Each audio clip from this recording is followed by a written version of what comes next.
کہ اس وقت پوری حکومتی مشینری جو ہے وہ تحریک عدم اعتماد کو ناکام بنانے کے لیے کوشاں ہیں، وہ گورننس کے میٹر ہیں جو روزانہ کی بنیاد پر ہو رہے ہیں۔ ہر شخص بے یقینی کا شکار ہے، اور بے یقینی کی کیفیت سے سب سے زیادہ کسی ملک کی معیشت جو ہے وہ متاثر ہوتی ہے، اور پاکستان کی اس وقت کی اقتصادی صورتحال جو ہے وہ یقیناً تشویشناک ہے۔ ڈالر جو ہے وہ بڑھتا چلا جا رہا ہے، انٹر بینک میں آج وہ تقریباً 183 روپے پر تھا، اوپن مارکیٹ میں جائیے تو آپ کو پتہ چل جائے گا کیا صورتحال ہے۔ اسی طریقے سے جو ہمارا کرنٹ اکاؤنٹ ڈیفیسٹ ہے وہ بھی بڑھ رہا ہے، ہماری مہنگائی کی صورتحال بہت دگرگوں ہے، اور ہمارے جو معیشت کے اشاریے ہیں وہ یقیناً اس وقت متاثر ہو رہے ہیں، لیکن ہم الجھے ہوئے ہیں ان سارے معاملات کے اندر، اور اب لوگ پاکستان کے حوالے سے سری لنکا کے ساتھ تقابلی جائزہ لینا شروع کر دیا ہے، اور سری لنکا کی جو صورتحال ہے وہ جس نہج پر جس طریقے سے پہنچا ہے، لگتا یہ ہے کہ پاکستان بھی اسی ڈگر پر ہے۔ یہ ایک بڑی اہم سوالات ہیں۔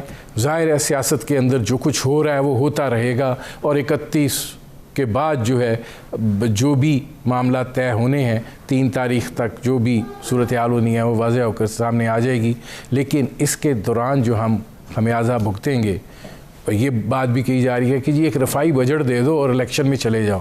رفائی بجٹ دیں گے کیسے؟ وسائل کا جس طریقے سے استعمال ہو رہا ہے وہ گنجائش کہاں سے پیدا ہوگی، اور طریقہ کار کیا ہوگا؟ بنیادی طور پر یہ وہ سوالات ہیں، اور سیاست سے ہٹ کر آج میں نے چنا بھی اسی لیے ہے اس موضوع کو کہ ہم جان سکیں، کیونکہ ایک بہت خلیج آ گئی ہے۔ میرے آج کے مہمان پاکستان کی معیشت کو بہت قریب سے انہوں نے دیکھا بھی، چلایا بھی، گہری نظر رکھتے ہیں، اور ظاہر ہے کہ ان کی کئی بھی بات جو ہے وہ سنی بھی جاتی ہے۔ میرے آج کے مہمان ڈاکٹر حفیظ پاشا، سابق وزیر خزانہ۔ ڈاکٹر صاحب یہ فرمائیے گا کہ ظاہر ہے اس وقت ایک بے یقینی کی کیفیت ہے، سیاسی عدم استحکام ہے، روزانہ کی بنیاد پر فیصلے ہو رہے ہیں۔ اگر میں آپ کو یہ کہوں کہ اس عدم استحکام میں پاکستان کی معیشت کا ایک جائزہ آپ دیں تو آپ کیا کہیں گے؟ پہلے تو میں یہ کہوں کہ آپ نے بہت مناسب جائزہ پیش کیا آغاز میں۔ اب سوال یہ پیدا ہوتا ہے کہ اس کشمکش میں جو ہے سیاسی، اس کے نتیجے میں معاشی حالات پر کیا اثر پڑ رہا ہے۔ آپ کو آج ایک چھوٹا سا اشارہ دے دوں، ہمارے مارکیٹ میں تیزی نظر آئی، آج کافی اضافہ ہوا شیئرز میں۔ اس کی کیا وجہ ہے؟ اس کی وجہ یہ کہ ایک لحاظ سے احساس اس بات کا ہوا ہے کہ شاید انسرٹنٹی کچھ کم اس لیے ہوئی ہے کہ یہ جو نان کانفیڈنس کا پروسیس ہے وہ آگے بڑھ رہا ہے۔ بیچ میں لگ یہ رہا تھا کہ یہ الجھ گیا ہے، مگر اب یہ لگ رہا ہے کہ جس طرح آپ نے کہا کہ اگلے ہفتے یہ مکمل ہو جائے گا اور ہمیں پتہ چل جائے گا کہ کیا ہونے والا ہے۔ اس دوران آپ نے بالکل ٹھیک فرمایا کہ روپے کی قدر میں مسلسل روزانہ 30، 40، 50 پیسے کی کمی آتی رہی ہے، اور اب تو روپے کی قدر جو ہے وہ 182 روپے کے نیچے جا چکی ہے۔ آپ نے سری لنکا کا ذکر کیا ہے اور کہا ہے کہ ہم سری لنکا سے ملتے جلتے لگنے لگے ہیں۔ ان کے روپے کی قدر جو ہے اس وقت 230 روپے فی ڈالر ہے۔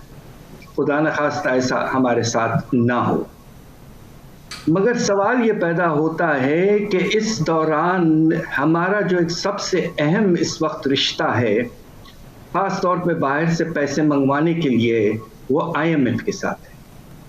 اور ہوا یہ ہے کہ مارچ کے آغاز میں 7واں ریویو ہونا تھا جس کا سلسلہ شروع ہوا، مگر وہ نتیجے پہ اس لیے شاید نہیں پہنچ رہا ہے۔ ایک تو یہ کہ حکومت نے جو پچھلے دنوں اقدامات لیے ہیں، جس طرح ریلیف پیکج وغیرہ دیا ہے، اس کا بجٹ پر کافی سخت اثر پڑ رہا ہے، اور IMF کہہ رہا ہے کہ یہ سلسلہ جاری نہیں رہ سکتا ہے۔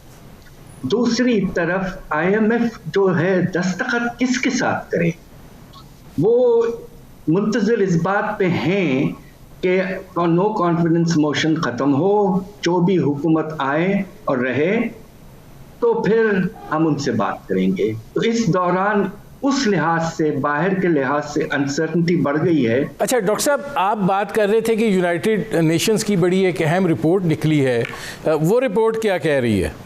دیکھیے جو سب سے زیادہ پریشان کن بات ہے وہ یہ کہہ رہے ہیں کہ مختلف چیزوں کی وجہ سے تیل کی قیمتوں میں جو اضافہ ہو رہا ہے $100 کے اوپر جا چکا ہے. دوسری طرف جو ملک گندم امپورٹ کرتے ہیں ان کو بڑے مشکلات ہونے والے ہیں, جس میں پاکستان ہے جو تقریباً 90% اپنی گندم کی امپورٹ رشیا اور یوکرین سے کرتا رہا ہے, اور اب بہت دقت ہوگی. اس طرح کے جو اثرات ہو رہے ہیں جنگ کے, انہوں نے یہ کہا ہے کہ اس دنیا میں 5 ملک ایسے ہیں جو سب سے زیادہ متاثر ہوں گے. ان کے نام یہ ہیں ایجپٹ, ترکی, سری لنکا, منگولیا اور پاکستان. اور خطرہ یہ ہے کہ اگر یہ سلسلہ مشکلات کا رہے تو تجارتی خسارہ میں نمایاں طور پر اضافہ, قیمتوں میں بے تحاشا اضافہ, اور یہ 5 ملک اگر ان کو کوئی سپورٹ نہیں ملتی ہے دنیا سے, خاص طور پہ ڈیٹ ریلیف کی, تو یہ بہت سخت فائنینشیل ڈیفیکلٹیز میں جا سکتے ہیں. آپ نے سری لنکا کا ذکر کر دیا ہے. سری لنکا کا یہ حال ہے کہ انہوں نے پچھلے 2 سال سے گاڑیوں کی امپورٹ نہیں کی, مگر آج پوزیشن یہ ہے کہ تیل نہیں ہے ان کے پاس اور امپورٹس بالکل رک چکے ہیں, اور انہوں نے ہندوستان سے پہلے $1 ارب لیا تھا اور اب $1 ارب لے رہے ہیں. وہ تقریباً دیوالیہ کے قریب آ چکے. تو یہ 5 ملک ہیں جو مشکلات میں جا سکتے ہیں, اور افسوس کی بات یہ ہے اس میں پاکستان کو شامل کیا گیا. ڈاکٹر صاحب یہ فرمائیے گا کہ آپ نے بات کی کہ پاکستان کو ان 5 ممالک میں شامل کیا گیا ہے. اب گزارش یہ میں اب آپ اس سے آگے بڑھنا چاہ رہا ہوں کہ اس وقت پاکستان کے روپے کی قدر میں کمی ہوتی چلی جا رہی ہے, اور یہ روزانہ کی بنیاد پہ ہو رہی ہے, اور ہم سلائیڈ کر رہے ہیں. تیل کی قیمت جو ہے وہ بڑھ رہی ہے, اور اگر یہ اسی سطح $100 پر بیرل سے اوپر رہتی ہے, اور لیکن اس کے اندر یہ جو ونڈو ہے کہ 1 سال کے لیے سعودی عرب جو ہے وہ مؤخر ادائیگی پر پاکستان کو تیل دے رہا ہے, تو یہ ہیلپ آؤٹ نہیں کرے گا صورتحال کے حوالے سے؟ پاکستان کی جو کل تیل کی درآمدات ہے وہ قیمتیں بڑھنے کے بعد اندازہ یہ ہے کہ اس سال تقریباً $20 ارب تک پہنچ سکتا ہے. اس میں اگر سعودی عربیہ نے ہمیں 1 سال کے لیے ایک ڈیفرڈ پیمنٹ کی فیسلٹی دی ہے, وہ مشکل سے $1 ارب سے کچھ زیادہ ہے, تو اس کا بڑا چھوٹا کنٹریبیوشن ہے ہمارے ریکوائرمنٹس کے لحاظ سے. اچھا یہ ڈاکٹر صاحب فرمائیے گا کہ کیا ہمارے جو اس وقت وسائل کی صورتحال ہے, وزیر اعظم صاحب کہہ رہے ہیں کہ ٹیکس جو ہیں وہ زیادہ ہوئے ہیں, اور اسی بنا پر ہم ہم عوام کو جو ہے وہ ریلیف دینے کی پوزیشن میں آئے ہیں, سہولت دینے کی حالت میں آئے ہیں. ہم نے پیٹرول جو ہے وہ مہنگا نہیں کیا بلکہ $10 فی لیٹر کم کیا. ہم نے بجلی جو ہے وہ $5 فی یونٹ کم کی, اور اس کی بنیادی وجہ یہ ہے کہ ہمارے وسائل میں اضافہ ہوا ہے.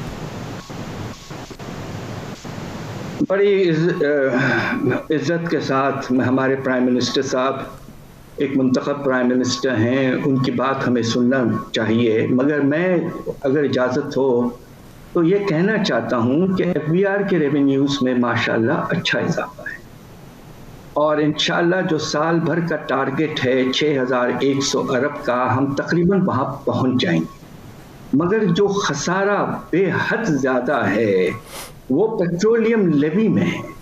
سال کے بجٹ میں جب آپ پیش کر رہے تھے تو اس وقت تیل کی قیمتیں بہت کم تھیں, تو اندازہ یہ کیا گیا تھا کہ پیٹرولیم لیوی کے نتیجے میں ہم 610 ارب اٹھائیں گے.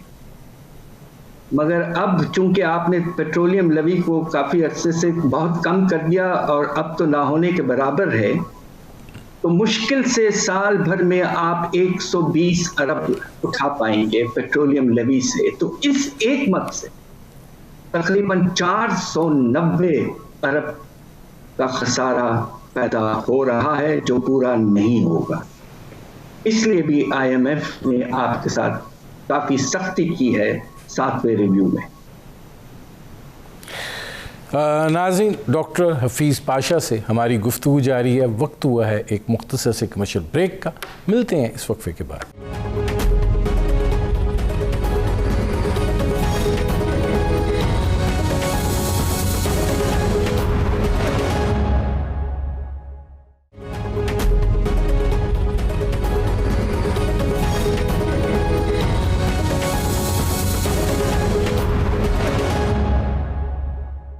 Welcome back.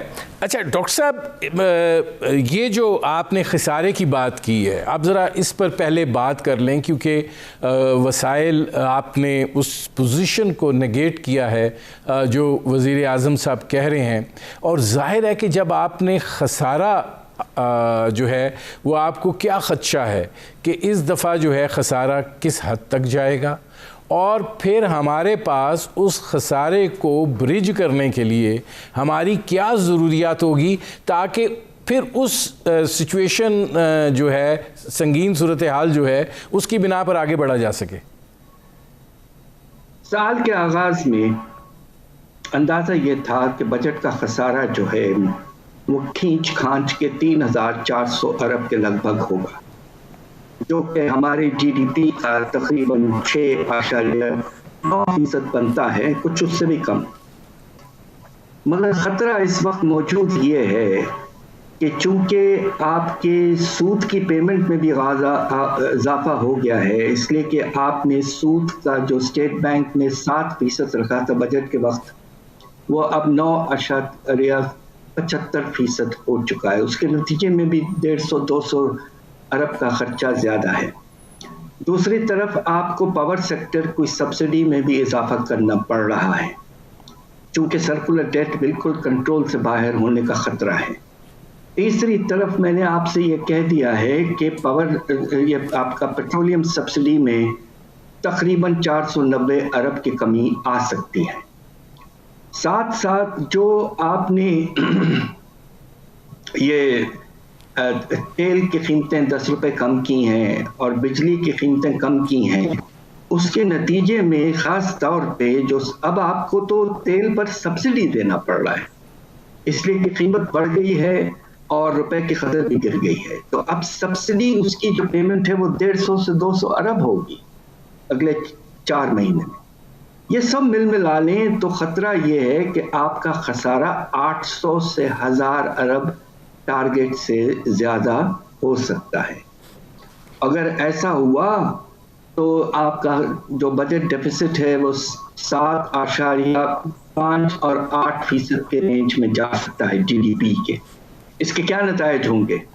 سب سے پہلے آپ یہ دیکھیے کہ حکومت کو اب کوئی اجازت نہیں ہے کہ وہ اسٹیٹ بینک سے بورو ڈائریکٹلی کر لے، مارکیٹ میں جانا پڑے گا. اور آپ نے یہ دیکھا کہ پچھلے جو آکشن ہوئے ہیں پچھلے 2-3 ہفتوں میں، اس میں سود کا ریٹ جو ہے وہ بہت بڑھ گیا ہے، 200 سے 300 بیسس پوائنٹس بڑھ گیا ہے. تو آپ کا جو خسارہ ہے اس کو حاصل کرنے کے لیے، پورا کرنے کے لیے آپ کو بوروئنگ بے تحاشا کرنی پڑے گی. اور آپ نے ایک طرف تو افراط زر کو کم کرنے کی کوشش کی ہے ریلیف پیکج دے کر، دوسری طرف خطرہ یہ کہ روپے کے استعمال کی وجہ سے، منی سپلائی کے اضافے کی وجہ سے افراط زر میں اضافہ ہو جائے گا. تو نیٹ افیکٹ جو ہے وہ کوئی خاص پازیٹیو نہیں ہوگا. تو پریشانی اس بات کی یہ ہے کہ خسارہ بڑھ جائے گا، روپے کے استعمال میں اضافہ ہوگا، منی سپلائی بڑھے گی اور پھر سے انفلیشن میں اضافہ ہونا شروع ہو جائے گا.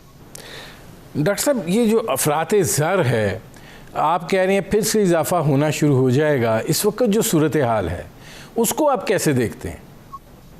دیکھیے، بات یہ ہے کہ جب باہر کی قیمتوں میں بے شمار اضافہ ہو رہا ہے، آپ دیکھیں سب سے بہترین اگزامپل اس وقت گھی، ویجیٹیبل گھی ہے، ایڈیبل آئل کی قیمت 70 سے 80% بڑھ گئی ہے. آپ کے LNG کی قیمت 3 سے 4 گنا ہو گئی ہے. آپ کے فرٹیلائزر کی قیمت 40 سے 50% بڑھ گئی ہے. اس طرح بے شمار چیزوں کی قیمتوں میں بے تحاشا اضافہ ہوا ہے. کچھ ریکوری جو ہو رہی تھی کووڈ کے بعد اس کے نتیجے میں ہوتا رہا. پھر اب جب یہ سپلائی کا جو مسئلہ پیدا ہو رہا ہے جنگ کی وجہ سے اور شارٹیجز پیدا ہو رہے ہیں، آپ دیکھیے گندم کی قیمت مارکیٹ میں تقریباً گلوبل مارکیٹ میں 80-90% بڑھ چکی ہے. تو اس لحاظ سے خطرہ موجود ہے. کب تک حکومت ریلیف دیتے رہے گی؟ ریلیف اس وقت آپ دے سکتے تھے کہ اگر اس وقت آپ اپنے جو امیر طبقہ ہے جن کی آمدنی میں بے تحاشا اضافہ ہوا ہے، اب آپ سوچئے کہ 60% اضافہ ہوا ہے گاڑیوں کے سیل میں، تو یقیناً امیر طبقہ جو ہے وہ ماشاءاللہ بڑا خوشحال ہے. آپ کو اس وقت پرسنل انکم ٹیکس اور کارپوریٹ انکم ٹیکس میں اضافہ کرنا ضروری تھا تاکہ ایک بیلنسڈ پیکج آپ لے آتے. امیر طبقے کو ٹیکس کرتے اور ریلیف جو ہے وہ عوام کو آپ دیتے، مگر ایسا پرائم منسٹر صاحب نے نہیں کیا ہے اور اس کے نتیجے میں امبیلنس میں اضافہ اور ہوگا اور مسائل اور کھڑے ہوں گے. آپ نے ظاہر ہے افراط زر کی بات کی. میں ذرا اس ساری سچویشن کو ایک جگہ پہ لانا چاہ رہا ہوں. آپ یہ فرمائیے گا کہ ظاہر ہے آپ بات کر رہے ہیں 7 سے 8% خسارے کی، پھر بارو ہم اسٹیٹ بینک سے نہیں کر سکتے، بہت ساری چیزیں جو ہیں ہم نے خود پھندے اپنے گردن میں ڈال لی ہیں. کیوں ڈالے ہیں؟ اس کی ظاہر ہے IMF کی شرائط ہوں گی اس کی وجہ سے. لیکن اب ہم نے یہ برج تو کرنا ہے یہ گیپ، تو جب ہم بوروئنگ کریں گے تو مطلب مزید جب قرضہ لیں گے تو جو وسائل ہیں وہ تو محدود ہوں گے، اور جب وسائل محدود ہوں گے تو یہ تو حالات پھر مزید خرابی کی طرف جائیں گے. کیونکہ یہ تو ایسے لگ رہا ہے کہ شاید آپ کو اپنے سود کی ادائیگی یا جو آپ کے ڈیفنس کے اخراجات ہیں اس کے لیے بھی قرض لینا پڑے. خدا نہ خواستہ آپ جو کہہ رہے ہیں کہ ایسا ہو سکتا ہے، اور ایک سال ایسا گزر چکا ہے 2018-19 جب آپ کے ریونیوز میں کوئی خاص اضافہ نہیں ہوا تھا، اور چونکہ آپ نے سر سود کو 13% تک لے کے چلے گئے تھے تو آپ کے سود کی پیمنٹ جو ہے وہ بے تحاشا بڑھ گئی تھی اس سال. اس کے نتیجے میں آپ کو اپنا سارا ڈیفنس کا اخراجات جو ہیں وہ قرضوں سے پورا کرنا پڑا. یہ بہت نامناسب ہے. ہمارے نیشنل سیکیورٹی اور اس کی اسٹیبلٹی اور سسٹینیبلٹی کے لیے، اور یہ سب سے ٹاپ پرائرٹی ہے، ہمیں یہ انشور کرنا ہے کہ ہمارے پاس اتنی فائنینسنگ کیپیسٹی ہو کہ ہم اپنی ہیومن سیکیورٹی اور ڈیفنس کو پرووائڈ کر سکیں. اس وقت پوزیشن یہ کہ کچھ حالات بہتر ہیں، مگر اس سال بھی لگتا یہ ہے کہ تقریباً 60% ڈیفنس کا خرچہ جو ہے وہ آپ قرضوں سے پورا کریں گے. ڈاکٹر صاحب یہ جو صورتحال ہے، اگر آپ ڈیفنس کا خرچہ جو ہے 60% وہ آپ نے قرضوں سے پورا کرنا ہے، آپ نے باقی نظام جو ہے وہ قرضوں سے پورا کرنا ہے، تو یہ جو ترسیلات زر ہیں یہ کوئی سپورٹ مہیا کر رہی ہیں یا یہ بھی تیزی کے ساتھ انہی معاملات میں ایروڈ ہو رہی ہیں؟ اللہ کے فضل سے ہمارے ریمیٹنسز جو ہیں وہ ابھی بھی مستحکم ہیں. ان میں کچھ اضافہ بھی ہوا ہے، پچھلے مہینے تھوڑی سی کمی آئی ہے، مگر ابھی بھی وہ $30 ارب سالانہ کے لیول پہ ہیں. اور میں آپ کو یہ بتاؤں کہ یہ جو ہے اس کی وجہ سے ہمارا باہر کا جو پیمنٹس کا سلسلہ ہے وہ قائم رہا ہے. ہمیں ان کا شکریہ ادا کرنا چاہیے. ہمارا تجارتی خسارہ تقریباً $50 ارب تک اس سال جا سکتا ہے، مگر اس میں سب سے بڑا کنٹریبیوشن $30 ارب کا ریمیٹنسز کا ہوا ہے. مگر اب یہ بات ہمیں ایکسیپٹ کر لینا چاہیے کہ پچھلے 3-4 سال ریمیٹنسز میں بہت تیزی سے اضافہ ہوا تھا، خاص طور پہ کووڈ کے بعد، اس لیے کہ ٹریول اور حج وغیرہ کم ہو گیا تھا. مگر اب پوزیشن یہ ہے کہ اس میں اضافے کی گنجائش نہیں ہے، اور اگر ہمارا تجارتی خسارہ اتنا اونچے لیول پہ رہا تو ہمیں دوسرے طریقے ڈھونڈنے پڑیں گے.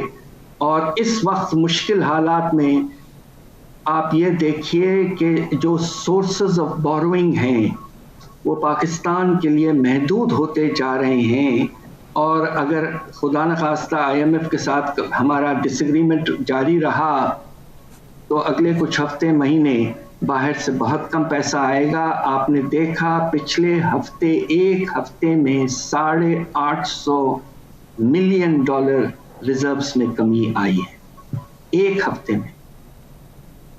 ایسا سلسلہ جو ہے یہ حد سے زیادہ پریشان کن ہے. ریزروز اب مشکل سے 2.2 مہینے کی امپورٹ ہم کر سکتے ہیں ان ریزرو سے. کم از کم ہمارے پاس 3 سے 3.5 مہینے کے ریزروز ہونے چاہیے تھے. وہ گر رہے ہیں.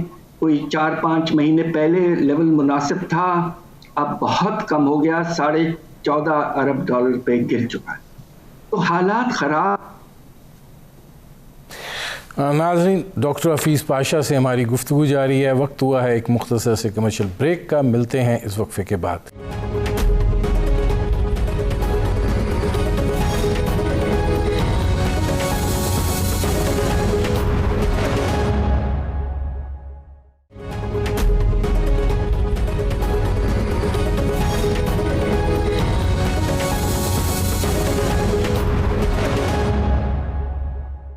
Welcome back. ڈاکٹر صاحب، آپ نے یہ جو سچویشن بتائی ہے یہ یقیناً خوفناک ہے. ہم اس وقت ایک سیاسی ملاکھڑے میں الجھے ہوئے ہیں اور تقاضا جو ہے حالات کا وہ کچھ اور ہے. اور اس وقت یہ جو اقتصادی ہماری صورتحال ہے، ظاہر ہے کہ اگر جو بھی اس وقت سیاسی میدان سجا ہوا ہے اس کا جو بھی نتیجہ آئے گا، اگر موجودہ حکومت برقرار رہتی ہے تو اس کو سٹیبل ہونے میں، دوبارہ اپنا سانس بھرنے میں کچھ وقت لگے گا. اگر نئی حکومت کے پروسیس کی طرف جاتے ہیں، وہ آتے ہیں، پھر وہ دیکھتے ہیں. مطلب کتنی گنجائش ہے اس صورتحال کو؟ یہ تو تقاضا کرتی ہے کہ ہنگامی بنیادوں پر جو ہے، ایک ایمرجنسی بنیادوں پر جو ہے وہ صورتحال کو دیکھا جائے اور اقدامات کیے جائیں. آپ بالکل مناسب کہہ رہے ہیں. اس سیاسی کشمکش میں ایسا نہ ہو کہ رجحان چونکہ کسی اور طرف ہے تو آپ کا جو پالیسی کا بنانے کا اور امپلیمنٹ کرنے کا سلسلہ متاثر ہو رہا ہے اور ہوتا رہے گا. میری گزارش یہ ہے کہ ہم سب سے اہم جو ہے وہ ہمارا پاکستان ہے، ہمارا پیارا ملک. اور میں آپ سے یہ کہنا چاہتا ہوں کہ میں نے پاکستان پہ ریسرچ پچھلے 35 سال سے کیا ہے، اور میں آپ کو یہ کہنا چاہتا ہوں کہ میرے دل میں یہ بات ہے کہ یہ جو اس وقت کا جو سلسلہ ہے وہ ہمارے تاریخ کا ایک بہت پریشان کن وقت ہے، سیاسی طور پہ بھی اور معاشی طور پہ بھی. بس کوشش اب یہ ہونی چاہیے ہماری سول سوسائٹی کو، ہمارے جو پولیٹیشینز ہیں وہ اب اپنے ملک کے بارے میں سوچیں اور اپنے نیرو انٹرسٹس وغیرہ کو وقتی طور پر خدا کے لیے چھوڑ دیں. دنیا میں اب یہ بات ہو رہی ہے کہ پاکستان 5 ملکوں میں سے ہے جو خدا نخواستہ دیوالیہ ہو سکتا ہے. اس لیے بہت ضروری ہے کہ اب بیٹھیں اور جس طرح نیشنل ایکشن پلان ٹیررزم کے خلاف زبردست بنایا تھا اور ہماری آرمی نے ضرب عض سے اس کو بہترین امپلیمنٹ کیا تھا، اسی طرح کی ایمرجنسی ایکشن پلاننگ اور امپلیمنٹیشن اکنامک فرنٹ پر اب ضرورت ہو چکی ہے. ڈاکٹر صاحب، یہ فرمائیے گا کہ آپ نے کہا کہ پاکستان 5 ملکوں میں ان خدشات کا اظہار کیا جا رہا ہے کہ پاکستان ان 5 ملکوں میں ہے جو دیوالیہ ہو سکیں. میرا آپ سے سوال یہ ہے کہ جس ملک کا خسارہ جو ہے وہ 8% تک جانے کا اندیشہ ہو، جو ملک اپنے دفاعی اخراجات کا 60% جو ہے اس کے لیے اس کو قرض چاہیے، جس ملک کا ترقیاتی بجٹ جو ہے اس کو برے طریقے سے مجروح کیا جائے، جہاں پر وسائل کے حوالے سے دامن جو ہے وہ تنگ ہو اور جی ڈی پی کی شرح جو ہے وہ سکڑ جائے، تو کیا یہ بات جو کہی جا رہی ہے کہ ہم بڑی تیزی کے ساتھ اس ٹریک پر ہیں جو ایونچولی اینڈ اپ ہوگا جیسے سری لنکا کی صورتحال ہے؟ جی، مجھے افسوس سے کہنا پڑتا ہے اس بات کا خطرہ بہت موجود ہے، اور بجٹ آنے والا ہے، اور وقت کے لحاظ سے یہ آخری سال ہے ہماری حکومت کا، تو ایسا ہوتا ہے۔ پچھلی حکومتوں نے یہی کیا، پیپلز پارٹی کی حکومت، نواز شریف صاحب کی حکومت، دونوں نے یہی کیا کہ آخری سال میں بجٹ جو ہے وہ اس میں بے شمار ریلیف اور خرچے رکھے گئے تاکہ الیکشن میں کامیابی کے امکانات بڑھ جائیں۔ اس کی گنجائش سراسر بالکل نہیں ہے اب آپ کے پاس۔ آپ کو سخت سے سخت بجٹ لانا پڑے گا، اور جو بے شمار مراد آپ نے ملک کے سب سے امیر طبقے کو یعنی کہ ایلیٹ کو دیے ہیں، میں نے آپ سے پچھلے پروگراموں میں بھی کچھ ذکر کیا ہے، کچھ ایگزامپلز دیے ہیں جو حیرت انگیز ہیں۔ کہ سارے ملک میں ہم پراپرٹی پہ ٹیکس جو لگاتے ہیں پورے ملک سے صرف 9 ارب، جبکہ پراپرٹی کی ویلیو 25,000 ارب ہے۔ اب وقت آ گیا ہے کہ یہ مراد کم کریں، سخت سے سخت بجٹ لائے ٹیکسیشن کے لحاظ سے امیر طبقے پر، اور جو آپ کو پیسے آئیں اس سے آپ اپنے ڈیفنس کے خرچے کو ٹاپ پرائرٹی سے پورا کریں۔ اب یہ دیکھیے کہ پچھلے کچھ سالوں سے ڈیفنس کا خرچہ ہمارے جی ڈی پی کے لحاظ سے کچھ کم ہوتا جا رہا ہے۔ اور اگر آپ اجازت دیں تو ایک بات کہہ دوں جو شاید مجھے کہنا نہیں چاہیے، کہ اس وقت ہندوستان کا ڈیفنس بجٹ ہم سے 8 گنا ہو چکا ہے۔ ایک وقت ایسا تھا کہ یہ ریشیو 3:1 تھا، کم از کم جب ہم حکومت میں تھے۔ تو دیکھیے، میں کتنے مرتبہ آپ سے کہوں کہ حالات بہت پریشان کن ہیں۔ خدا کے لیے ہماری جو لیڈرشپ ہے ہر طرح کی، وہ اس بات کو ریئلائز کریں اور وقتی طور پر یہ سیاسی کشمکش اور جھگڑے ختم کریں، ایک نیشنل اکنامک ایکشن پلان لائیں، بجٹ لائیں بہت ہی مناسب، سخت، اور اس کو امپلیمنٹ کرنے کی پوری کوشش کریں، اور اپنے پیارے سے پاکستان ملک کو ہم پوری طور پر پھر سے بچانے کی کوشش کریں۔ بہت شکریہ ڈاکٹر حفیظ پاشا۔ ناظرین، یہ تھے ڈاکٹر حفیظ پاشا، سابق وزیر خزانہ۔ آپ نے ان کی گفتگو سنی، انہوں نے یہ اندیشہ نہیں ہے، یہ زمینی حقائق ہیں کہ پاکستان کی اقتصادی صورتحال جو ہے وہ اس وقت ایک خطرناک موڑ پر ہے۔ ہم سیاسی ٹکراؤ میں الجھے ہوئے ہیں، اس وقت ملک میں سیاسی طور پر ایک عدم استحکام ہے، لیکن معاشی طور پر بھی معاملات جو ہیں وہ بہت گمبھیر ہیں۔ جتنی تاخیر ہوگی اتنا الجھاؤ اس حوالے سے بڑھتا جائے گا۔